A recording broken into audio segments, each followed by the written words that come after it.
नमस्कार, एनडीटीवी देख रहे हैं आप। मैं हूं आपके साथ ऋतु सिंह और चलिए बुलेटिन की शुरुआत करेंगे रीवा से मिल रही बड़ी खबर के साथ, जहां पर नर्सिंग की छात्रा ने सुसाइड किया है। छात्रावास के कमरे में फांसी लगाई है और छात्रावास प्रबंधन को खबर इसकी नहीं लगी। पिता ने छात्रावास अधीक्षक को फोन भी किया। अधीक्षक ने कहा हॉस्टल में कोई नहीं है। पुलिस ने परिजनों को मौत की खबर दी। तो रीवा से ये बड़ी खबर आप तक पहुंचा रहे हैं।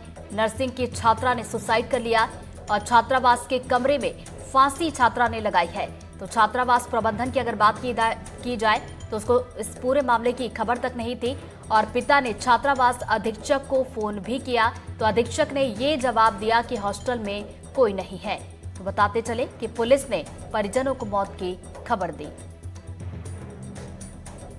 जी वो बोल रही थी कि पापा हमारे कुछ साल होली में छुट्टी नहीं दे रही मैम, इसलिए हम नहीं आते, आप भी लेने मत आना, इतना बोले थे। जब वो फोन लगा रहे थे तो वो फोन लगा ही नहीं रहा। फिर मैडम को फोन लगाए, उसको वार्डन मैडम जो है उसको, तो उसने बोली कि सारी बच्चियां चले गई हैं, यहाँ कोई बच्ची नहीं है हॉस्टल में, ऐसा बोली। तो हमने कहा फिर ये वो लड़की आई थी, उनके पालकों हमारे साथ में आए थे, उनका नंबर लिए थे, हमने उनके पापा लोगों को नंबर लगाया। उन्होंने बोले कि अरे यार हमारी बच्ची तो आ गई, आपकी बच्ची कैसे नहीं आई। फिर बच्ची से कहे कि हमने बेटे तुम हमसे बात कराओ, सरोज करके क्यों नहीं आई। तो मैं बाद में आ जाऊंगी कह रही थी अंकल जी कहे, और हम आ गए कहे।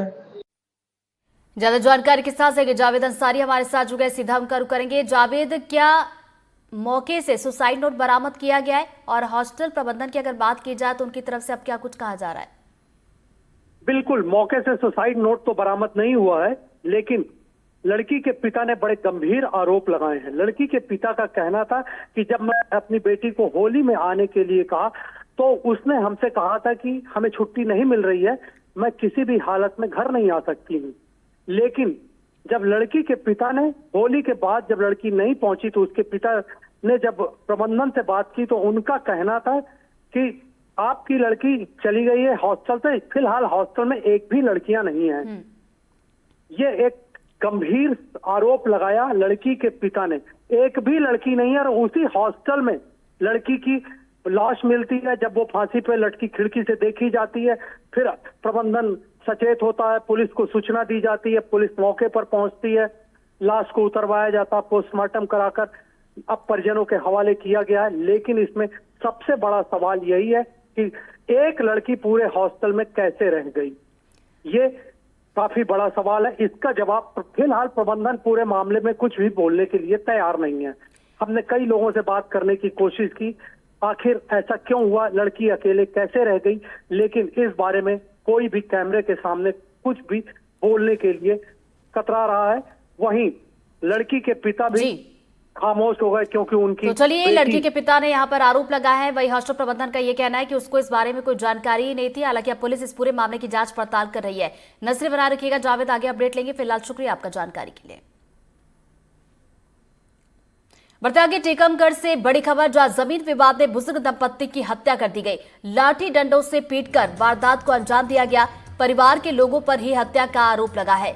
गांव में तनाव का माहौल इस वक्त देखा जा रहा है, जिसके चलते पुलिस बल भी तैनात कर दिया गया है।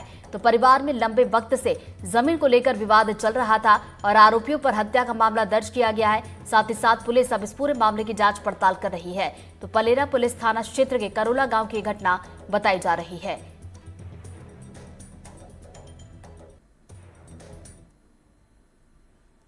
बढ़ेगी आगे मऊगंज से बड़ी खबर, जहां मृतक एएसआई रामचरण गौतम को गार्ड ऑफ ऑनर दिया गया। रीवा कमिश्नर, डीआईजी और एएसपी ने उन्हें श्रद्धांजलि दी है। एएसआई रामचरण पर एमपी पुलिस को गर्व है, ये डीआईजी ने कहा। और साथ ही साथ आपको बता दें, एएसआई रामचरण गौतम अमर रहे, ये नारे लगाए गए।